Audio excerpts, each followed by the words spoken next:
Hello guys, কেমন আছো? আশা করি সবাই আছো ভালো।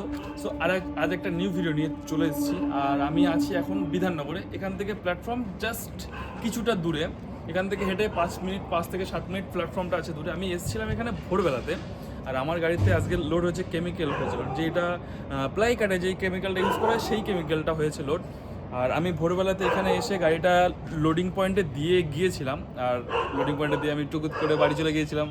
সো এখানে এসে দেখি গাড়ির লোডটা কমপ্লিট হয়ে গেছে। আমি আর পাপাই মিলে টেরপল করে জাস্ট বসে আছি, নো এন্ট্রির জন্য ওয়েট করছি যে নো এন্ট্রি উঠলে আমরা এখান থেকে বার হবো। আর আমাদের ডেস্টিনেশন ধূপগুড়ি। সো আমার এখন ক্যামেরাটা ধরে আছে পাপাই, আর আমি ফোনটা নিয়ে পাপাইয়ের সঙ্গে একসঙ্গে করবো। আর পাপাই আমার সঙ্গে আছে, আর দুজন মিলে যাব ধূপগুড়ি। গাড়ি এখানে কমপ্লিট হয়ে গেছে। আমার লিও এখানে কমপ্লিট হয়ে গেছে। গাইস, গাড়িটা বেঁধে পুরো কমপ্লিট করে ফেলেছি। সো জাস্ট জ্বলছে। কেবিনটা জল দিয়ে ধুলাম, তারপরে ধূপ দিয়ে নিলাম, পেছনটা বাঁধলাম। এই সব ড্রাম গাড়িতে হয়েছে লোড, আর কিছু পাউডারের বস্তা হয়েছে লোড। এটা পুরোটা কেমিক্যাল। তো এসে দেখি কাজ অনেক কমপ্লিট হয়ে গেছে বলে লোডিংয়ের ভিডিওটা দিতে পারিনি। সো জাস্ট গাইজ জ্বলছে, লিও জাস্ট জ্বলছে। রাত্রেবেলাতে লিও জাস্ট জ্বলছে।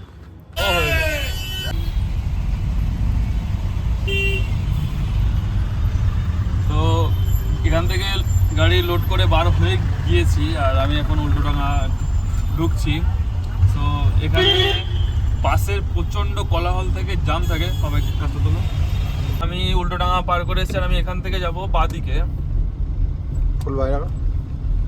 ওটা বাস লেন। আমরা লেক টাউনের ঘড়ি মোড় ক্রস করছি। রাস্তায় প্রচণ্ড ট্রাফিক, প্রচণ্ড। দেখি এই সিগনালে পার হতে পারি কিনা। রাস্তায় যেই হারে ট্রাফিক চলছে, সামনে মামুরা আছে। বাই বাই মামু, বাই বাই। একজন যাচ্ছে।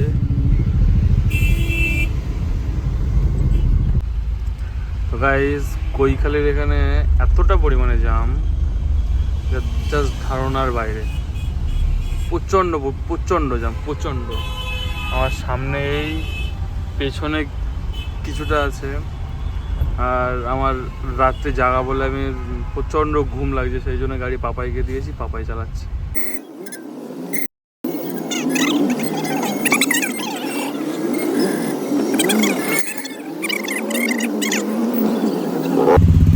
তো এই দোকানগুলোতে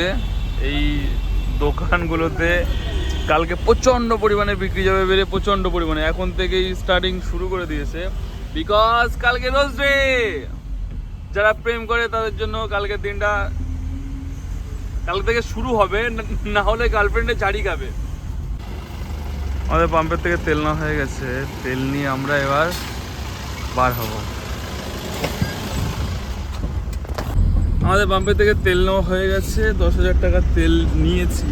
আর আমরা কল্যাণী এক্সপ্রেসওয়েতে উঠবো। যা হ্যারাসমেন্ট হতে হয়েছে সেটা বলে বোঝানো যাবে না। কারণ প্রাইভেট গাড়িরা রাস্তাটা কিনে রেখেছে। তো তাদের জন্য ইউটার্ন আছে, আমাদের জন্য ইউটার্ন নেই। ঝামেলা করে কোনো ফল হয় না, আমাদের জন্য ইউটার্ন নেই। কিছু বললে ধমকি, এটা হচ্ছে কলকাতা পুলিশের নেচার। কিছু বললে ধমকি, আর ঝামেলা করে কোনো ফল হয় না। কোনো ইউটার্ন নেওয়ার জায়গায় অনলি ফর প্রাইভেট গাড়িদের জন্য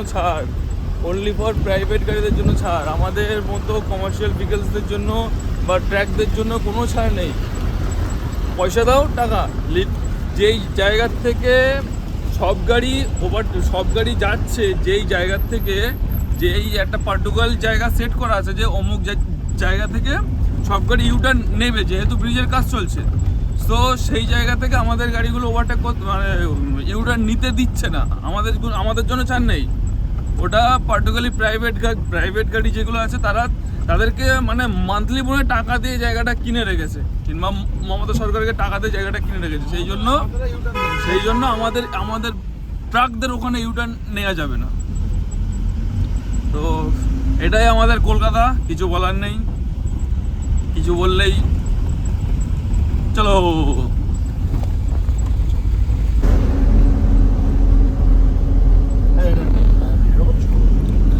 গুড মর্নিং। আমি বাবার কাছে গাড়িতে কালকে ঘুমিয়ে পড়েছিলাম। আমি খুব একটা বেশি চালাইনি, কলকাতাটা পার করতে করতে আমি ঘুমিয়ে পড়েছিলাম। তো এখন আমরা ধুলিয়ানে আছি, ধুলিয়ান ঢুকছি। আর এখনো পাপাই গাড়ি চালাচ্ছে। এ বাবা একটু গুড মর্নিং করে দাও। গুড মর্নিং ফ্রেন্ড, সবাইকে ভালোবাসা। সারা রাত পাপাই চালিয়ে এসছে, এখনো পাপাই চালাচ্ছে গাড়ি। দেখি সামনে কিছু দূর গিয়ে আমি নেবো, ওকে বলবো একটু ঘুমাতে। দেখি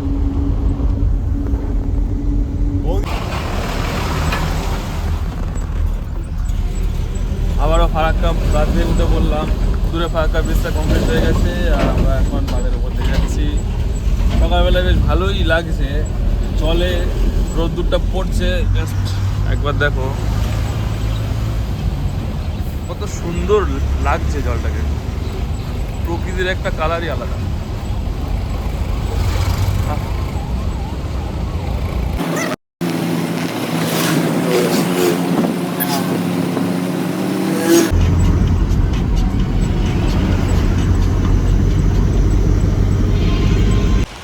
রায়গঞ্জ পার করে এসে দাঁড়িয়ে আছি। রায়গঞ্জ তোলে একটা জোরে আওয়াজ হলো, আওয়াজটা কিসের হলো দেখলাম, কিন্তু তখন খুঁজে পাইনি। অ্যাকচুয়ালি তখন পাতিটা ছাড়াইনি, আমার মেন পাতি ভেঙে গেছে, দেখাচ্ছে তখন আমার মেন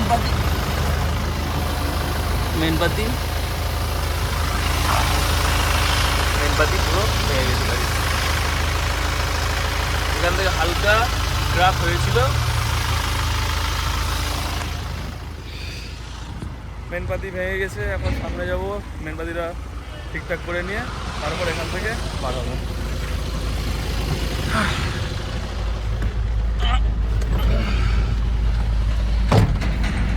কপাল খারাপ হলে যা হয় আর কি। এই অবস্থা এখান থেকে বার হয়ে যাচ্ছে, কি করব। সামনে 55 কিলোমিটার গেলে ওয়ার্কশপ পেয়ে যাব। নতুন পাতি এই যে, আর আমার পাতি সেটটা পুরো খুলেছে। পাতি হালকা ক্র্যাক হয়েছিল, তুই পাবি পাতি এই জায়গাটা হালকা ক্র্যাক হয়েছিল, এই পোর্শনটা। আর পাতি খুলে পাতির কাজ চলছে। আর এখানে ডালখোলা থেকে শিলিগুড়ির দিকে যেতে বদ্রীনাথ মোটরস, আমি এখান থেকে পাতিটা নিয়েছি পেট্রোল পাম্পের গায়ে। টোলটা পার করে 9.5 কিলোমিটার এসে এই ওয়ার্কশপটা আছে। আর এই দাদা কাজ করছে আমার গাড়িতে। এই পাতির দামটা নিয়েছে 4200 টাকা। তো যারা গাড়ি চালাবে একটু বুঝে শুনে চালাবে, কারণ একটা কিছু হলে ড্যামারেজটা প্রচুর। মেন পাতি ভাঙলো বলে অবশ্য মেন পাতির দামটা একটু বেশিই পড়ে। তো এইদিকে পাতি লাগানো চলছে, খোলা হয়ে গেছে। সকাল সকাল একটা ভালো ফটকা খেলাম। আর এটা ফটকাটা চলে গেল 5000 টাকা। 4200 টাকা পাতি আর 700 টাকা মিস্ত্রি চার্জ পড়ে যাচ্ছে। টিপে কী বার্চিত হচ্ছে তো সেটা তো সবাই বুঝতেই পারছে যাদের গাড়ি আছে, আর কতটা প্রফিট হচ্ছে সেটাও সবাই বুঝতে পারছে যাদের গাড়ি আছে। তো এখানে আর কি বলবো, রাস্তায় চলতে গেলে একটা খরচা হবে, কিছু করার নেই, মনে দুঃখ করলে হবে না। তো সেই হিসেবে নিজের জিনিস একটু সামলে চলতে হবে, সামলে না চললে এটা হবেই, কিছু করার নেই। আর এদিকে কাজ চলছে গাড়ির। শুভ সন্ধ্যা বন্ধুরা, আমি এখন ইসলামপুর বাইপাস পার করে ইসলামপুর বাইপাস শেষ করে ফেলেছি। আর এখন সিগন্যাল হয়েছে বলে দাঁড়িয়ে আছি। এই যে সিগন্যাল হয়েছে বলে ইসলামপুর বাইপাসের এখানে দাঁড়িয়ে আছি। আর ওখানে আছে একটা মাছের গাড়ি। সিগন্যালটা গ্রিন হলো, এবার আমরা চললাম। এখানে সবাই আছে, পুলিশ সবাই। ইসলামপুর বাইপাস ক্রস করার পরে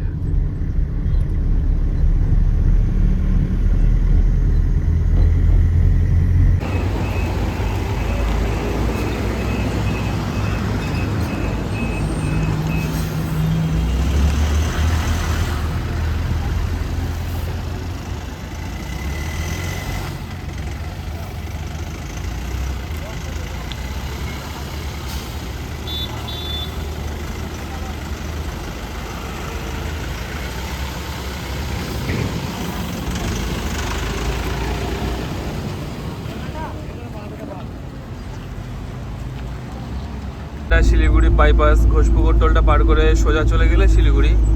আর আমরা যাচ্ছি ধূপগুড়ির দিকে, তো সেই জন্য শিলিগুড়ি বাইপাসে যাব। আর যদি একটা দিনের বেলা হতো তাহলে এই সাইডে বা ওই সাইডে দুই দিকেই জায়গাটাতে পুরো চায়ের দোকান চায়ের বাগান আছে। চায়ের দোকান, নট জাস্ট চায়ের দোকান, চায়ের বাগান আছে। আর দিনের বেলায় হলে খুব ভালো লাগবে, খুবই সুন্দর লাগে এই জায়গাটা ক্রস করতে। আরও যদি হালকা রৌদ্র ওঠে তা এর একটা আলাদা রকম গ্লেজ পাওয়া যায় রাস্তাটা। ফুলবাড়ি বাইপাস ঢুকছি, আর এখানে 200 টাকার টোল নেয়। আর রাস্তার অবস্থায় আমরা যখন জিজ্ঞাসা করি যে 200 টাকার টোলটা কেন, যে 200 টাকার টোলটা কেন, না এখানে টোল ট্যাক্স লাগবে। তা টোল ট্যাক্স যখন তোমরা নিচ্ছ, রাস্তাটা তো ঠিক করবে, রাস্তা ঠিক করবে সরকার, আর টোল ট্যাক্স নেবে এরা। যেটা হয় যে টোল ট্যাক্স যে নেয় রাস্তা ঠিক করেছে, কিন্তু এখানকার সিস্টেমটা উল্টো। এখানকার সিস্টেম টোল ট্যাক্স নেবে এরা। এর আগে সিজনে এতটা পরিমাণে খারাপ হয়েছিল, যারা এসেছিল তারা জানে যে তারপরে ইট ফেলেছিল। এখনকার টাইমে রাস্তা ঠিক হচ্ছে ইট ফেলে দিয়ে, তাও ন্যাশনাল হাইওয়ে। এটা কোনো আলতু ফালতু রোড না, এটা ন্যাশনাল হাইওয়ে। আর এই রাস্তায় 200 টাকার টোল সবাই জানে। আমরা ধূপগুড়ি আনলোডিং পয়েন্টে পৌঁছে গেছি। এখান থেকে ধূপগুড়ি সুপার মার্কেট খুব বেশি দূর না। আমি ঘুমিয়ে পড়েছিলাম, বাবাই চালাচ্ছিল, ওই জন্য শ্যুটটা করতে পারিনি। আর আমরা এখন খাওয়া দাওয়া করছি। খাওয়া দাওয়াতে কী আছে দেখবে?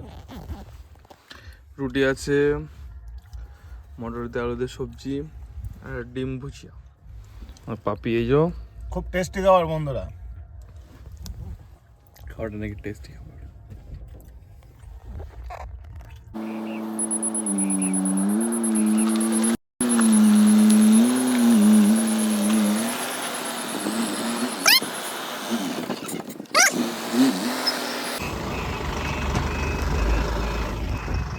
সকাল, গুড মর্নিং। পাপাই এখন গাড়ি ব্যাক করছে। আর গাড়ি এটা হচ্ছে আনলোডিং পয়েন্ট, এখানে আনলোডিং হবে। তো এখানে আনলোডিংয়ে লাগিয়ে দিয়ে আমরা একটু বাজার করতে যাব। বাজার করে রান্নাবান্না করবো, খাওয়া দাওয়া করবো। পাপায়ের গাড়ি লাগানো হয়ে গেছে, ব্যাগডালা খুলে দিয়েছি। ও দাঁড়াও, হোল্ড করো। গাড়ি মনে হয় আরো একটু ব্যাগে দিতে হবে। আসতে ফেলো, থাকবে নাকি ব্যাগে দেবে? বাবা একটু ব্যাগে দাও বাবাই।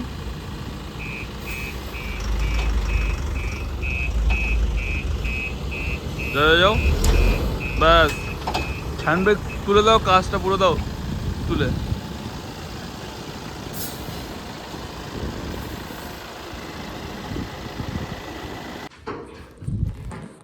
তো আমাদের গাড়ি খালি হয়ে গেছে, কমপ্লিট হয়ে গেছে। এদিকে রান্নাবান্নাও কমপ্লিট হয়ে গেছে। আর এখানে পাপাই গাড়ি পরিষ্কার করছে। পাপায়ের অবস্থা দেখবে, দেখো। দেখো পাপাই, এটা পাপায়ের অবস্থা দেখো। পাপাইয়ের অবস্থা হচ্ছে এই। তো সব এদিকে কমপ্লিট হয়ে গেছে। আমরা এখন যাবো পুন্ডিবাড়ির থেকে শসা হবে লোড, আর শিয়ালদায় খালি হবে, ওটা নর্মাল টিপেরি মাল। তো ভিডিওটা আজকে এখানেই শেষ করবো। ভিডিওটা যদি ভালো লেগে থাকে লাইক করো, কমেন্ট করো, শেয়ার করো, অ্যান্ড সাবস্ক্রাইবটা কখনোই ভুলবে না। So tata, bye bye, love you. So tata.